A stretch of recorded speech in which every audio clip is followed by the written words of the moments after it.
Hello everyone and thank you for joining us today. My name is Kiri and I work at the University of Manchester. I'm really pleased to welcome you today to this session by the University of Sheffield. I've got Matt and Ellie here with me today to talk to you about how to develop your interview techniques. This session is part of our Asia Careers Insights series taking place throughout the month of March. I'll put the link to our website on the chat area for you to discover more sessions, but please pay close attention to this session today because it's full of very useful information to you all.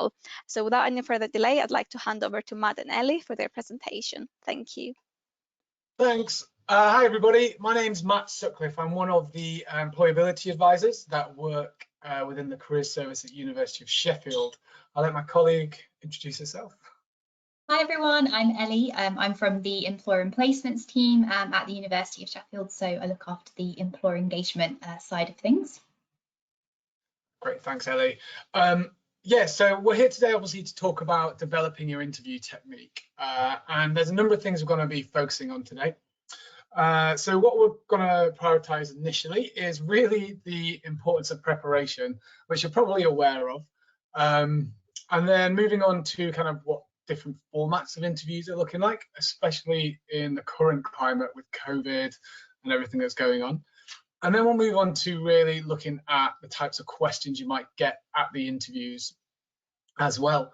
Then obviously there's going to be stuff you're going to need to read afterwards. There's going to be a bit of homework. So I'll just highlight a number of resources for you as well. I'm just going to turn my camera off because I don't want to distract you for the rest of the session. I think Ellie's going to do the same, and then we'll start this session here. There we go. Great. Okay then, well, let's just quickly go over some housekeeping. As you've been told already, there is the chat box and you're well used to using this service, so please do ask any questions throughout the session. I'll try and address them as we go along, or we might stop at points to kind of have a look, see what questions have come in. And just to remind you that the session is recorded, and obviously you will be shared the recording after the session, so just bear that in mind. Great, okay, well, let's move on to the session itself. So the importance of preparation. So what do we mean by that? What do you actually need to prepare for interviews? So first of all, we're going to be looking at really the thing that you should have done already. You've written your application in whatever format it was, CV or an application form. So you really should know that job effectively. So now you need to just have a look and see, make sure that you know the job as thoroughly as it can be, okay? And then once you kind of understand what the job's looking at, so you're considering, you know, what will the skill sets, what will the day-to-day activities be, what's the company like, where's it located, things like that, you know, you're then going to be looking at how do you feel you match those requirements. So like I said, you have done this a lot for getting to the stage you're at already. You know the skills you have, you know how you do match kind of the job requirements. But the interview is your chance to really go into more detail about that. So, you know, be prepared to kind of like elaborate on everything you said already. So something else you could then is actually thinking about your motivations. You will have highlighted this to some extent during the application stage, but you may be asked more information or to expand on information you've given already about why you want the role. So really do think about that. And finally, always make sure you've got a copy of your application that you submitted. You need to know what you've already told this company because they may be asking questions about it. I've had students before who have come to speak to me about interviews and they haven't kept a copy of the job requirements or even the application they submitted because it was either so long ago or they didn't think to do that. And then they were panicking about what they've already told the employer, you know, what kind of things they know already. So always think about that. Always remember to keep a copy of that application. So what we'll go through is we'll go through kind of each of these things in particular now to kind of just see how you can prepare that and what's the best way to do this. So first of all, we've looked at doing your research. You should already have an understanding of what the job requires just from the pertinent specification and also the job description. So you can use this to help anticipate, what the jobs are going to come up. This is just an example of a person specification from a job at the University of Sheffield. And through this, I'm already able to highlight kind of key aspects and key questions I might get. So, for example, looking at the criteria that's essential, they obviously need a degree. They need experience within a higher education setting. They want an ability to establish rapport and empathize with people. They want high-level listening skills, presentation and group facilitation skills, and the ability to write clearly and informatively. So that's just a few of the total job spec here. So it's always worthwhile just bearing in mind, these are the skills they are looking for, and thinking about what kind of questions you might get based on that. So for example, with presentation and group facilitation skills, they may ask, when have you ever had to speak to a large group of people or present a project or anything like that? So think of how you can talk about that. And just preparing and anticipating kind of the themes and questions that might come up with that. With regards to the employers themselves, you obviously have an understanding of the job, you've been given a job spec, but the employers themselves are a little bit different. You may need to do some more specific research. There's a few websites you can do this. There are things like LinkedIn, there's their own employers' websites, Glassdoor, to give you an insight into the employer themselves. But one thing that you have access to is you do have a website that the University of Sheffield partners with. Your university may do so, but this actual website is actually open to everybody, that has a list of, say, 100 top employers recruitment and what it entails. So just what does this website actually look like? Let's just have a look. We've got this graduate's first page here, and you can see from that link, it actually goes on to a lot of different websites. So clicking through to these, let's have a look at Amazon, for example. It'll give you insight into the process Amazon take and the application process. And then at each stage, it'll also give you insights into how to ace it. And when it comes to the interview stage, if you keep going down, when it comes to the actual assessment center with interviews, it will give you an insight into, say, the type of interview that you will undertake and kind of what to look at. So this kind of website is invaluable for a whole number of different employers, basically. Okay. When you're you get to a company that maybe you don't have that amount of information on, obviously that's only, say, around 100 companies, and there's thousands of companies out there you might actually end up looking for. Other things to consider is a bit of online research. You want to be looking at, say, news, you want to be looking at LinkedIn, any financial reports as well. If they're smaller, you want to know how effective they are. Those kind of things are really useful. And when you're considering it, it's these kind of categories that will really help you have an insight into the company. So if they ask you a question about what do you make of our competitors, or what do you make of our product history, or anything like that, you will be able to find out. So things to consider are things like the history. When were they started? What has their main products been? What have their customer levels been? Structure will give you an insight into how the company works as a whole. You might find that it's quite a open structure, in that even entry-level employees have access to, say, the CEO, or you may find that it's more hierarchical. So find out about that. What do they actually sell? What are their products as well? Having an insight into how the company makes money is going to be massively important, and that could be products and services. When it comes to clients, is who are the main users of this company? Who are the main, say, financial generators of this company? Who actually pays this company to provide the product or services? And with the clients, then comes the competitors. It's like, who's selling a similar product? Who's providing a similar product or a service? And then when it comes to the company themselves, you may want to consider, how does the company as a whole reflect your own personal values? So are they an ethical company that you actually really resonate with? Let's say you're really interested in that aspect.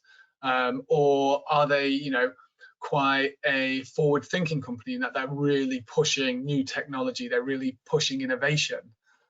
So you might want to consider how that company fits in with their ethos and values. And then a little bit of more of a deep dive is do a little Google search for some recent news. Let's see if they've been in any of the headlines recently. What's the most recent news about them? So you can actually talk about that in interviews. Like, I recently saw that you've taken on these high-level clients. It just adds a little bit of spice to your answer, if you like. And with that comes a financial performance. If you understand how they're performing financially, you may be able to demonstrate an understanding of how the market's working and how you may be able to help them move forward. So it's a really good opportunity for you to get a really good insight into the company, the employer themselves, before the actual interview.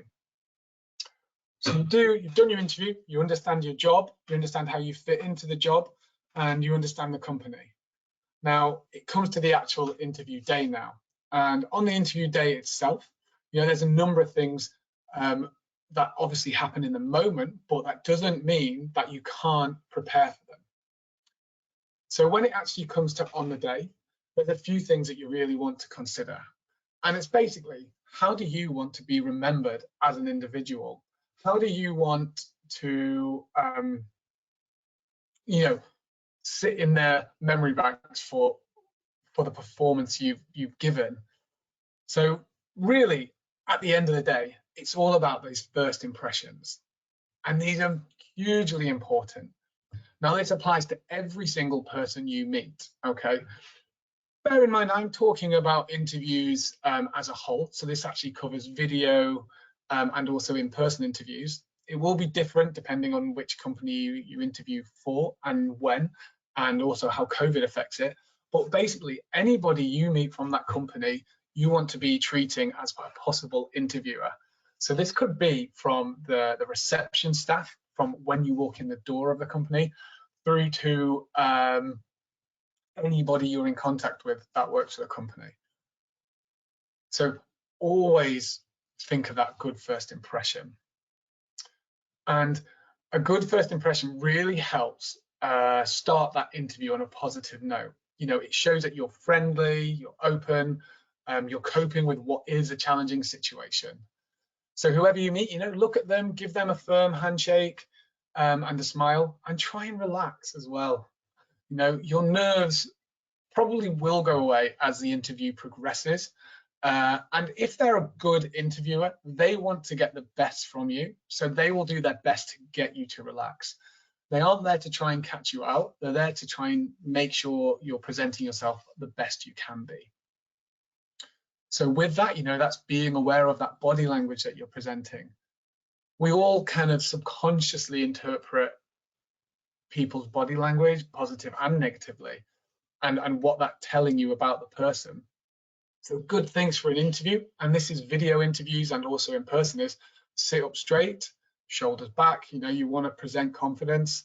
You want to try and keep those hand gestures under control, because you want them to focus on what you're saying, not the movement you're making with your hands. You need to actively listen. So that's responding to their information with nods, with smile, with an appropriate eye contact. When it comes to, say, speaking, it's all about trying not to speak too quickly. Slow down a little, take your time with that, and speak clearly. You will be really keen to straight away, answer as quickly as you can. If they ask you a question and then just jump straight into an answer, that's what you will be wanting to do. But just take your time to think about the structure of your answer, to think about what you're going to say. It is fine if you need to take a moment to think before answering. So don't worry about having that moment to just reflect on what the question is and how you're going to answer it. Look at what the interviewer is saying, verbally and visually, and respond to encouragement from them to kind of give you an indication of whether, is more information needed, or is it kind of just left there? They'll kind of give you that insight. One thing to remember though is some interviewers, they give exactly the same questions to every single candidate. And this is to provide a fair environment for every candidate. So they might not prompt you, and they may not even respond to the answer you give before moving on to the next candidate. They might just simply move on without even reacting. Don't be put off by that. They're just making sure that they're giving everybody exactly the same chance to perform as best they can. Really, at the end of the day, the biggest thing you want to think about is you just want to be authentically you. You know, you want to be yourself. That's who they're hiring. So just be yourself in these interviews, but just take consideration for everything I've said there. You know, there are a few questions that people have. You know, things like some of the students that come to me, they may ask, you know, what do I wear? And when you think about that, it's think about what's appropriate for the business. You know, think about what would you wear day to day in that business, and that's probably the most appropriate business wear for that. Most appropriate clothing for that. You know, it may be like, say, if you were working in a law firm, you're required to wear a shirt and tie, so wear a shirt and tie to the interview. Just think about what the industry you're working for is, and you know what you would wear day to day. And I would err on being probably more formal than you would maybe during the job itself, just to be safe. So if it is say a smart casual role where you may be able to wear jeans and a shirt in the office normally, I would maybe look at wearing, you know, a bit more formal, so wear business casual, so more say dress trousers and a shirt and tie. So just make it slightly more formal than maybe what you would expect. Notes is another question, and I think in any interview process that you're in, it's always worthwhile to make notes during it to help you plan out your answers for it. You know, give yourself a little structure of the answers that you're going to give to whatever questions you are asked. Obviously, doing video interviews, it's really easy because they can't see your notes. They can only see what you present on your camera. So just bear in mind that you can have notes on your desk, but even in a face-to-face interview in person, you can still make notes. I would say most interviews that I've ever been part of, the candidates have always had the opportunity to have a pen and paper for note taking. So I think it's quite common practice. And then always, like I mentioned before, when does the process begin? The process begins from the minute you step through that door of the office building, or from the minute you turn your webcam on. Every single person that you're meeting may be asked their impression of you as a candidate for this job. So you need to make sure that you're presenting yourself. When it comes to virtual interviews now, we need to take a consideration for this, because this is likely to become a lot more common as we move forward. It's already, you know, pretty much the only way of interviewing as it stands at the moment is virtually, so actually, you know, via webcam.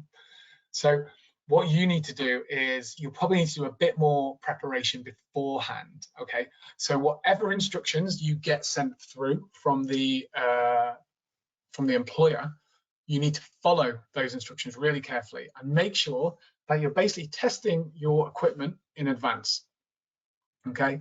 So 2 or 3 days before, just do a quick test to make sure that there's time to either, you know, get a new webcam if needed, or to download some software, or maybe there's an update that's needed. So do that, make sure you test the equipment.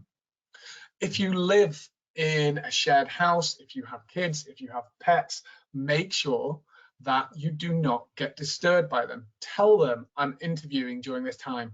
Please make sure you're quiet. Please make sure you don't come in. Even better, tell them to get out the house. Okay, so you need to keep that. It's also worthwhile thinking how you look on webcam. You know, what does it actually look like? Try and keep the background plain. You don't want too much distractions from you. Think about the lighting. You need to make sure that you're effectively illuminated and that you can be seen effectively. You may have seen when I joined today, I was using dual screen, and my camera isn't on the main screen I use. So it looked slightly awkward because I was looking off. So you need to make sure that you're doing the interview where your webcam is. So things like that will make a difference and will make it a lot more effective interview technique. And then finally, you're gonna be in the interview for a while, regardless of whether it's online or in person. So things to take and consideration are water and a pen and paper. I can't stress this enough because you'll be needing to take notes, and you will need to take some water because you'll be speaking a lot. And there was just a cue for me to take a swig myself. Okay, so that's all about the preparation now. Let's have a look at, say, what interviews actually look like. So let's take a consideration of the interview formats here. First of all, I would like to get some insight from those who are in attendance today to just really find out what kind of formats or types of questions are you aware of. Just drop some in that chat box. I'll give you a few seconds to drop them in. I just kind of want to know where people are coming from with this. So if you just drop some answers in that chat box for me. Great, we've got scenario questions. Yep, so questions based on specific scenarios, some motivational questions. Yep.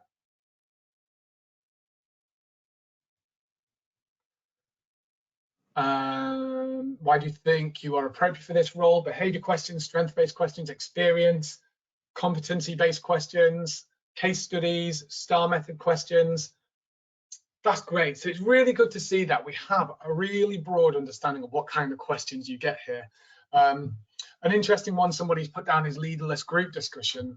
I don't address this today, but I'll try and remember to talk about that because that's a really interesting one. So that's good. So thanks. These are the types of questions you will get. So that's good. But I was also thinking about kind of what formats for interviews. So we'll have a look at the formats and kind of like what structure they'll take before we actually look at the specific questions. So when we're considering the types of format, at the moment, there's probably four main types of processes you would go through within a face-to-face interview. So these are basically ones that you would do with person to person, no screen, but it's becoming a lot more common now that some of these may happen during online interviews as well. But let's just have a look at what some of these are. So initially, you could have, say, a panel interview, and that is very similar to this screen here, where you've got 3 people interviewing 1 person. Maybe you have a lead chairperson who's coordinating the questions. Now, this kind of interview is really popular in, say, the public sector. They like to get numerous opinions of that. If you're applying for a university role, it would probably be a panel interview, that kind of thing. You may also have one-to-one interviews, which are really common just to get an insight into you. So that's just instead of having numerous people, you'll just have 1 person with you there. And you may even have group interviews where there's a number of different candidates at the same time answering questions. And candidates may be posed individual questions, like a one-to-one interview, or it may be asked to discuss as a group and kind of see how you interact with people. And then the other types of ones, which you may see more at, say, assessment centres or interview days, is where there's a number of different stations that you move between. And you would actually go to different interviewers and they ask various different questions. It may be in one room, it may be in different offices, it changes with that. So there's a number of different types of face-to-face interactions that you may have, depending on what that employer likes. Some of them may be more informal, some of them may be super formal. It all depends on the interviewer themselves. Looking at online interviews, just to give you an understanding of where we're pretty much at right now, you're obviously using all of the top things, Zoom, Skype, Google,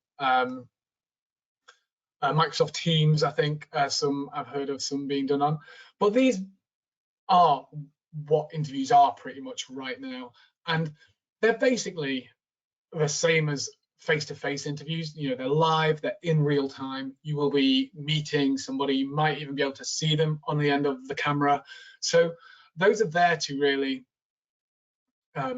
replace that initial face-to-face contact at the moment. And you know, they are going to be carried out through these types of software. So this is in preparation for the interview. This is where you need to make sure you're up to date, that it works and things like that. But they could take very similar formats to face-to-face in-person interviews. It all depends on the recruiter themselves. So just expect that, you know, and this may move towards being much more common than those face-to-face ones in future.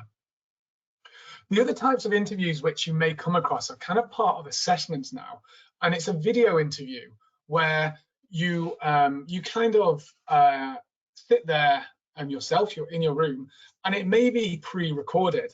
So it's where you get asked a question and you're given, say, 1 minute to 2 minutes to respond to that. So, you know, it could be timed, and in that time, they will give you the chance to think about that question and then respond to that question. Some may allow you to re-record if you present it and then re-record it. Some may just jump you straight into it, but pretty much all of them give you some time to, say, reflect on the question before answering with these. Moving forward to the fact that you're not actually speaking to anybody. So with this, you can really practice these. That graduates first package that I showed you at the beginning, I'll show you at the end.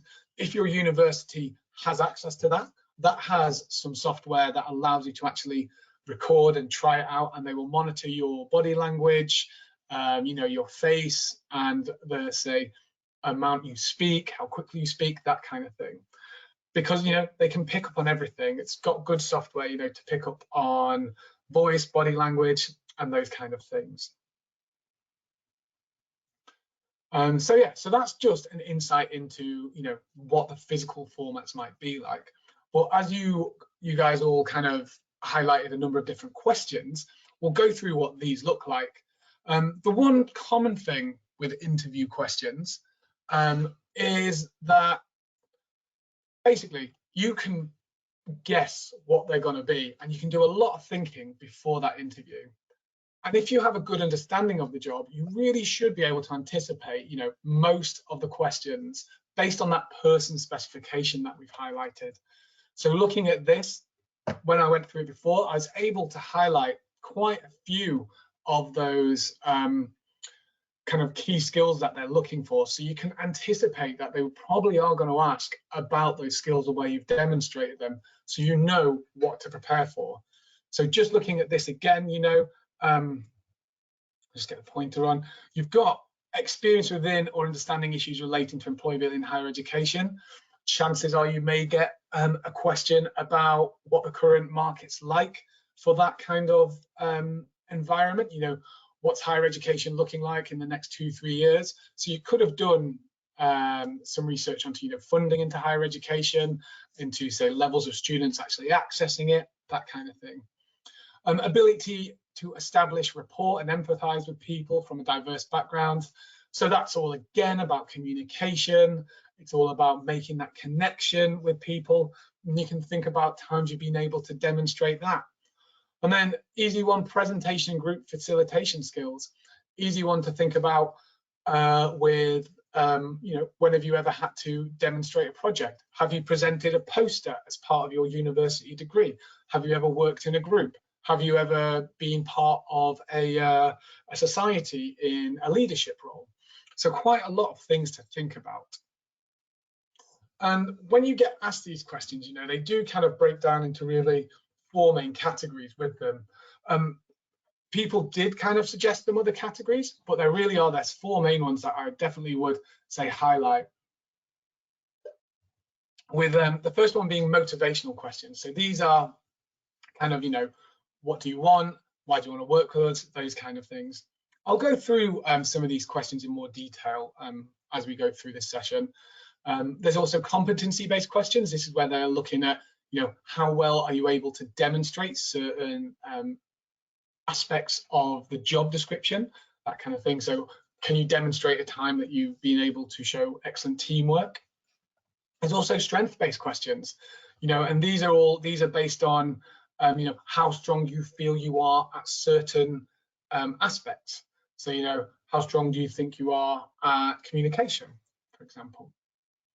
And then there are also, job-specific questions. So these might be specifically related to the role, to the job you will be undertaking, and possibly even to your university degree course that you're undertaking. So let's have a look at some examples and what they may look like and how to best answer them. So first of all, focusing on motivation. So this could easily include, why you want to do the job, why do you want to work for us?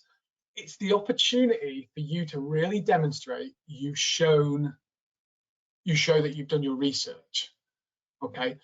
And it allows you to give them insight into who you are as an individual and kind of what your motivations are and why you like this specific job company. So you really need to be authentic and kind of like relate it back to your experiences, to what you've done. So things to help with this is kind of research details about that employer. Check out, say, the latest information on the news about them. You can use that social media that I showed you about earlier. Use that graduate profiles link. You're not expected to be an expert in their day-to-day business, but you're definitely expected to know something about what they do and how they do it. So just bear that in mind. So let's look at an example question you might get and kind of good answers. Not sure why that tick's there. Please ignore that tick. Sorry about that. First of all, you may get a question such as, why do you want to work for us? This is maybe really common one. You may have already had this question during your application process. So you really want to demonstrate that you've done that research, you understand what the company's about, their opinions kind of align with yours, their motivations align with yours. Maybe they have a really good progression scheme. So think about all of those reasons. And when it comes to actually, answering this, a bad answer would be just, oh, the company is one of the largest professional services organizations in the UK. This is pretty much wrong. Whilst that might be factually correct, it's not telling them that you've done any research into it. That could probably be applied to a number of different individual companies. So it's not relevant to a company, it's not specific. And there's no connection there, there's no kind of motivation. Whereas a good way to answer this would be to say, when I met your graduate trainees at the engineering fair at Sheffield University, I was impressed by the early responsibility they had been given and the range of projects they had been involved in during their time on the graduate scheme. So this shows that you've done a level of research. The research you've done is that you've gone to speak to their recruiters at the engineering fair. If you wanted and you remember their names, you could even drop their names in there, and that would give the recruiter somebody else to refer to be like, do you remember this person, or do you remember speaking to them? It shows that you have an understanding of what the scheme's about, is that I'm impressed by the early responsibility they were given, and it shows that you understand what that scheme's about. So you can see it's more detailed. Even though they're basically saying the same thing, it gives a lot more information there. So when you're talking about something like this, think about bringing out all of the information you've gathered from that research. Moving on, you've got competency-based questions. So basically with these, they will be based on that criteria. So think back to that person specification. And that person specification is basically the employer giving you a massive advantage and telling you what they're going to ask questions about. So they're going to be asking questions based on the competencies and criteria that they've outlined within their job spec. So have a look at that job spec, have a look at the day-to-day activities that you'd be expected to undertake, and have a look at the specification as well. So remember to say, use the language they're using, and also refer to examples that you have been able to demonstrate. So kinds of questions you would be able to maybe be asked with these. First of all, you've got describe an occasion when you have had to work with others to achieve a goal.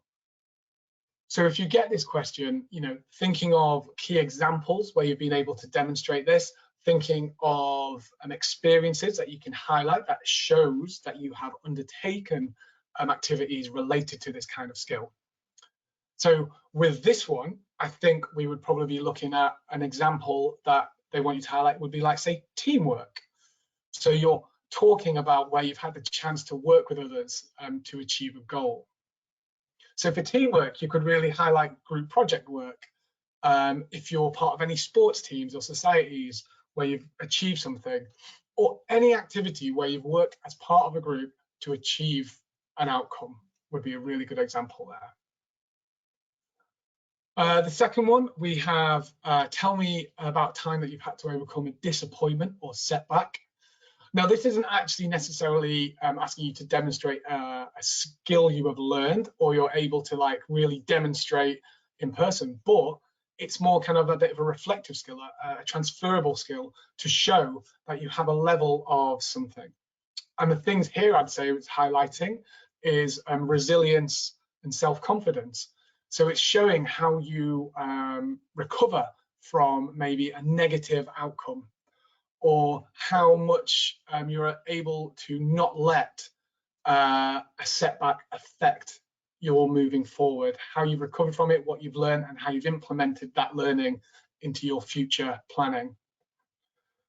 I'm going to get you guys to guess what we think the next skill is.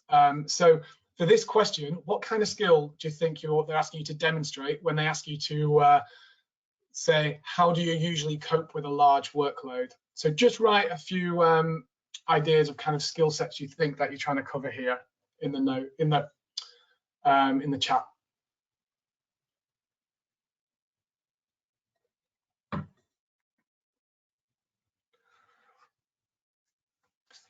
So yeah, they're starting to come in. We've got ability to work under pressure, multitasking, time management, multitasking, another working under pressure. So there's a lot of people who are saying, working under pressure, time management, organization. So that's really good. So you can see that there's actually a number of different skills that you can gain from this one question, which all kind of come under the same banner of which is basically planning. So time management, organization, making a plan, working under pressure, all require a level of planning. So yeah, so good. Thanks for doing that. So when it comes to actually answering these questions, a really good method, which we scream and scream about in careers, and I'm sure your university's career service will scream about it as well, is using the STAR structure. Okay, so what this means, it's using a STAR structure to help you structure your answer, to make sure you tell the story, if you like, and make it as effective as it can be. And what this stands for, you've got a situation, which is basically explaining the context. So where were you with this? You've got a task, which is basically telling them what you were required to do. You've got the action, which is describing what you did. And I would say summarize this into maybe 4 or 5 individual steps if possible. And then finish with that outcome. What did you gain from it? Show that you met your objectives, if you did, and comment what you learned from the experience. You don't have to highlight that you had a positive outcome if you can also demonstrate what you learned from it. So maybe it was a negative outcome, but if you're able to really highlight what you learned from that and how it affects your behavior moving forward, it shows a level of learning from that. So for example, for something like the teamwork, I describe an occasion you've had to work with others to achieve a goal. Following the STAR structure, you'll explain the context and the task, which would be that, as part of the university men's varsity football team, we were required to, I was required to captain and undertake a level of training for the team. To do this, I organized a calendar of training sessions over the course of whatever. I highlighted which ones were required for anybody who wanted to play. I identified sessions which people weren't able to attend and rearranged them, and I then arranged funding for it. As the outcome is, we were able to undertake a really high level of training prior to the varsity, and we actually didn't win, but through this, I was able to learn a lot of organizational and time management skills, and also able to develop my communication. So that's just an example, a quick one there, very bad example, but you know, the structure is there for how you could demonstrate this kind of thing. Looking at strength-based questions now. So these are questions that really they're aimed to find out what you're good at, and you know, they want to know what you like doing, and really what do you do day to day as a person. And it's really just there to help them find out, you know, what you're good at and what evidence you have to prove you're good at that. Because if you're good at something and you have energy to do it, you're happier doing it. You're more likely to undertake it. So if you're good at a task, they will set you to that task. And when they are doing this, the questions really do focus on, say, you know, maybe how you approach work. So how would you organize an amount of activities? Would you prioritize? Would you delegate? What activities would be the number one thing you do, and what do you do well? How do you address activities that you don't enjoy as much? What do you do with them? And really take consideration to see if you actually match those strengths that they're looking for, and if that say are necessary for the role. Rather than asking for, say, examples, they focus on, say, your approach to work. So it's not necessarily asking for examples there. So kind of questions you could get could include, say, what energizes you? So, you know, what gives you energy? What do you do naturally? You know, so it gets you to think about yourself. But sometimes they could be quite specific and scenario based. So it could be, say, you know, during a weekly team meeting, you volunteer to take the lead on an exciting new project. After that meeting, a colleague approaches you and asks whether you'd like to generate some ideas together. What do you do? So, you know, you might work better as an individual. So you would highlight, I would probably state that I would like to focus on this as an individual and maybe come together after I've had a few ideas. Or maybe you would say, I work really well as a team, and I really like bouncing ideas off people to get you know, positive and negative points. So it's getting to know you as a person. And there is a specific thing they're looking for, but there isn't necessarily a right or wrong answer with these.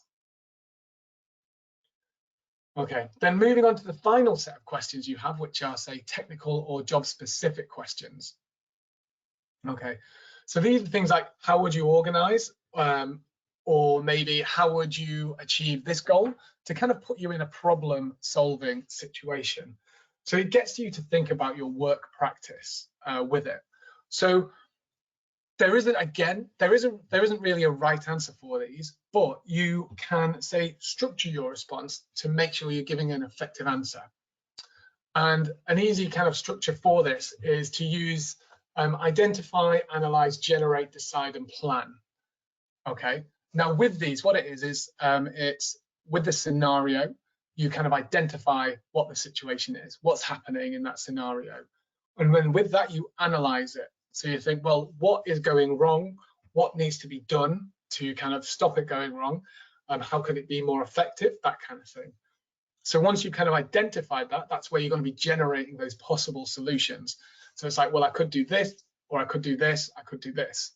With those, you need to say, make a decision on those and think, you know, highlight the positive and negative aspects, and then decide what you feel is the best route forward, and then plan your action. So say how you're going to implement that, how are you going to come to a decision for that,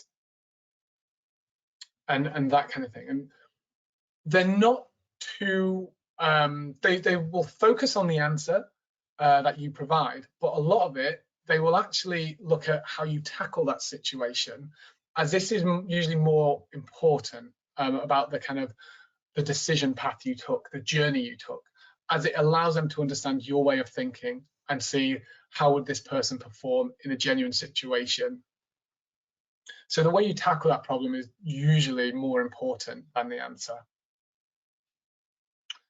And then when you come to the end of interviews, you a lot of the time get given the option to ask them questions. And a lot of students I deal with really struggle with this because they're like, I don't know what to ask. And I don't really know what kind of things I need to ask them. It's important because it allows you to come to a decision about the company as well. It's like, is there anything that's stopping you saying yes to this company that you want addressing? So think about, what do you actually want to know that you don't know about the company? And, base your questions from your research. So all that research you've done already, think about what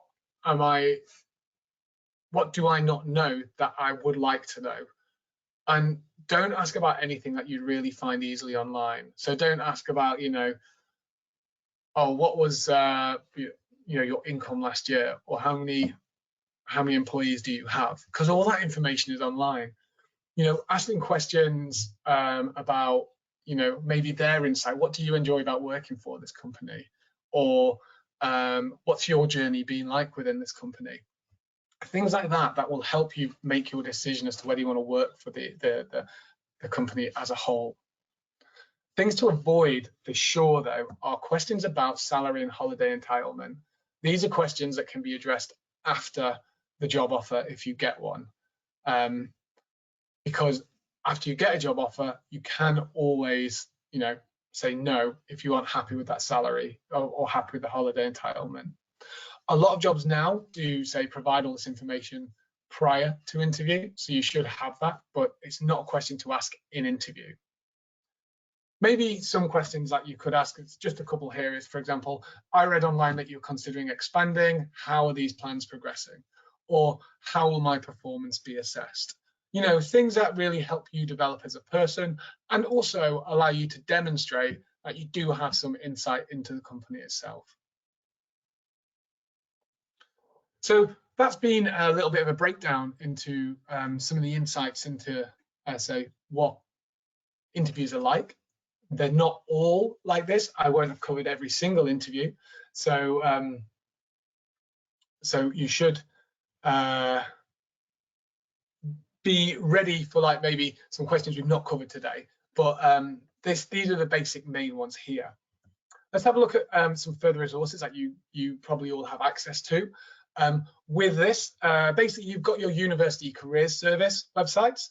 Depending on which university you are, I would definitely use, well, not depending on which, I'd say I would use every single careers service website that you have and the service themselves. Just have a look on your university pages for those. But as for specific things, Sheffield University has developed an online course, FutureLearn, all about interviews. Now, this I think is actually one of the most popular courses on FutureLearn, and it's accessible for everybody, not just University of Sheffield students. And it's all from that link there, and you can see here you can join that course for free. So there's a good way there, and it just highlights a lot of the things I've spoken about today. Apart from that, you've got that graduates first page I highlighted earlier, so have a look at those for those interview profiles. That's at that website there. And then you also have prospects, which is an online career service page that has some insights into interview tips as well that you can always refer to as well. So that's it for today's session. We'll address some questions now. I've seen a couple have come in, but if you have any questions, feel free to add them in whilst we look at this. So first of all, we have a question that's asking, can we ask about visa sponsorships during the interview? So this is a really interesting question, especially for international students. So with regards to the visa situation, if you are concerned about whether or not they are a sponsor, it's a question that I would probably ask before I even wrote an application, because you're going to be spending at least a few hours on writing your application. And then if you submit that, you get to the interview stage, you ask about visas, then suddenly they go, oh, we don't sponsor. That's a waste of a lot of your time. And if you ask them a question during the inquiry, a lot of job adverts will have say, and inquire any questions, please send an email to this address. That's the address that you would ask these types of questions to, basically. So before you even start that application, ask through email or through getting in touch via phone whether they are willing to sponsor a company. And then we've got, I've just realized my webcam's not on. I might as well turn it on for this so I can actually speak to you.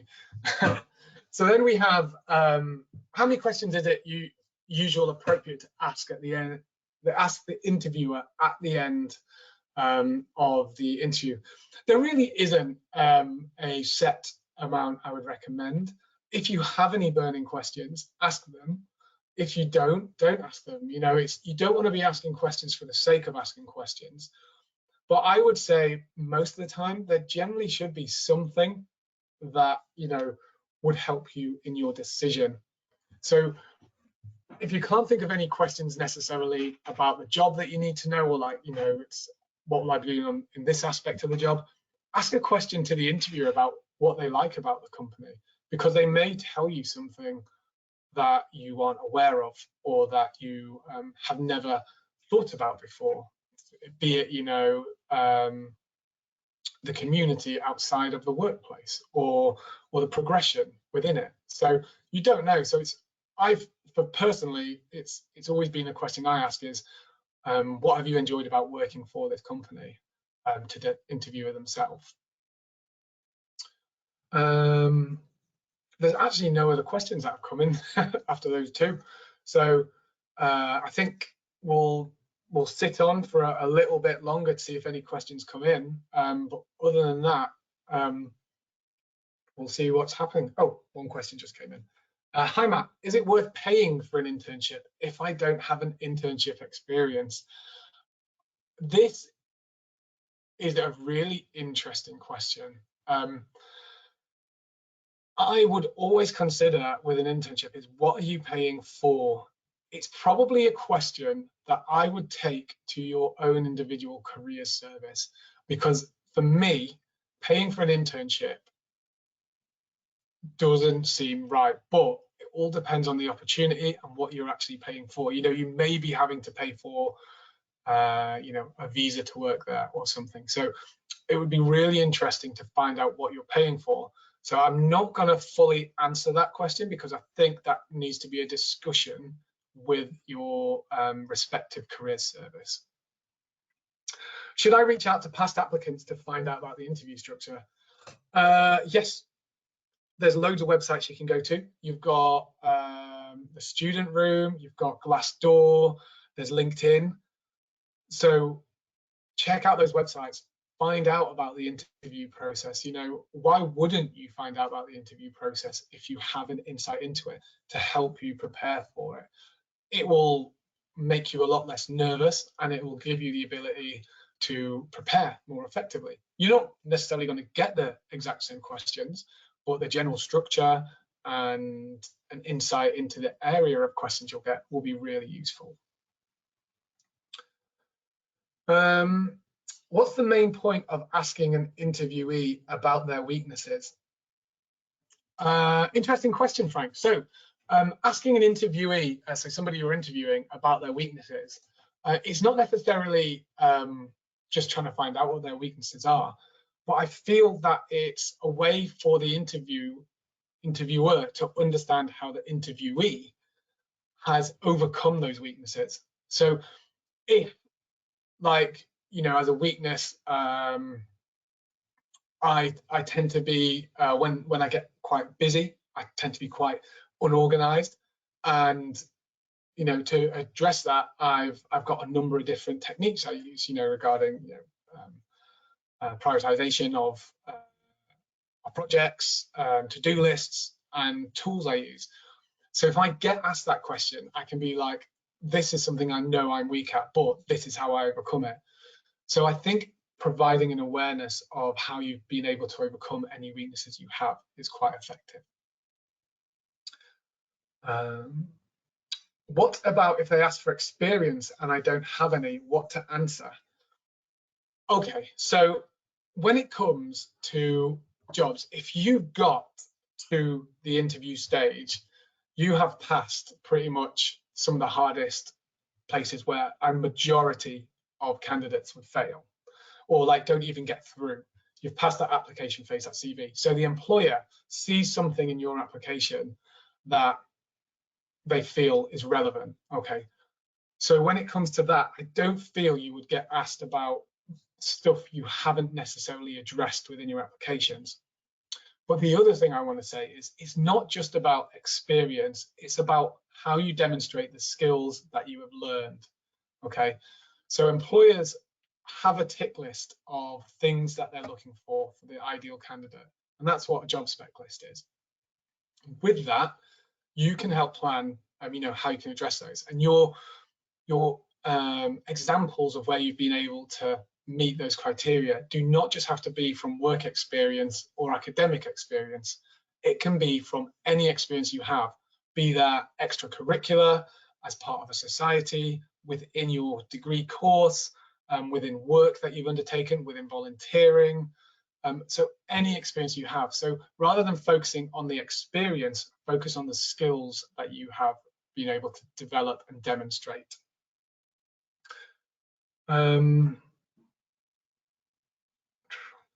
Could I ask the question which they asked me, like motivation? I think if you do want to do that and reflect a question they've asked back on you, it's think of the reason why you're doing that. So say focusing on the motivation, they're gonna ask, why do you want to work for us? So that's where you demonstrate your motivation. When you're asking them that question back, think about, well, what am I actually gaining from this question? Is it going to help me make a decision about whether I work for them? So I mean, I wouldn't say don't do it, but think of the reasons why you're doing it. Think, is it going to give me a further insight into how I can get into the position that this interviewer is in?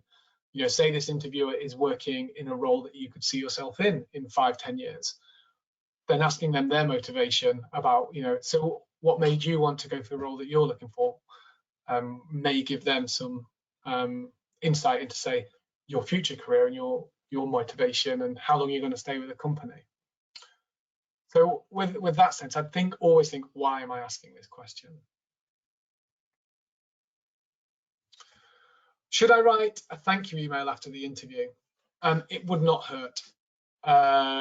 I'm not going to say do it for every single one, but it definitely would not hurt just following up and saying thank you for your time. I look forward to your consideration. It shows appreciation. It's not say something that I'd say you have to do after every interview, but it is useful. So yeah, it looks like I'm getting cut off. Well, it's like the Oscars. So no, only because I think that was the last question we received. Yeah, so just, it was. and I know we've already run slightly, and I'm conscious that you might need to rush off to another meeting. But just to say, there's another question. If you do have a minute and you'd like to answer it, please go ahead.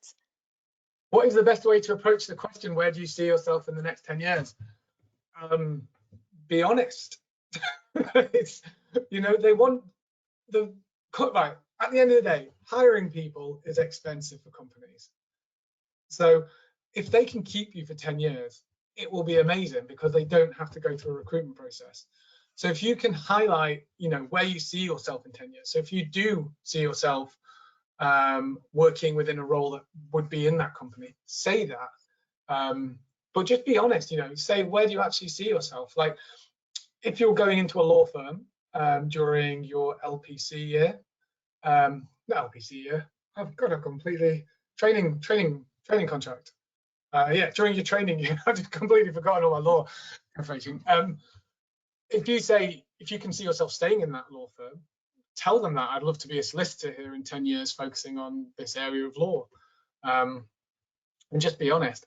If you see yourself moving outside the company, maybe highlight that you see yourself in a position, if they offer it within the company, it'd be brilliant. So that's where you want to go. So I think it's all about looking at your motivation for working for them. Yeah, and I think definitely highlight your ambitions. So I think that's all the time we've had today for questions. It's been an excellent session. Thank you so much, Matt. I certainly learned so much more. Just to Just to reiterate, the session has been recorded, so I will circulate to you a link to the webinar recording later today, so do look out for that as well.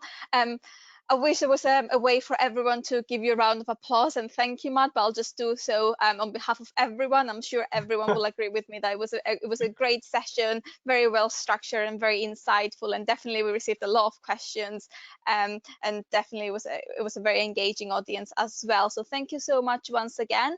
Just to remind everyone, we're running more sessions during this week and throughout the month of March. So please do have a look on our website and sign up to more. And then if you've got any questions, feel free to follow up with us directly as well. Thank you so much and have a good afternoon, everyone. Thanks, everybody. Thank you. Bye.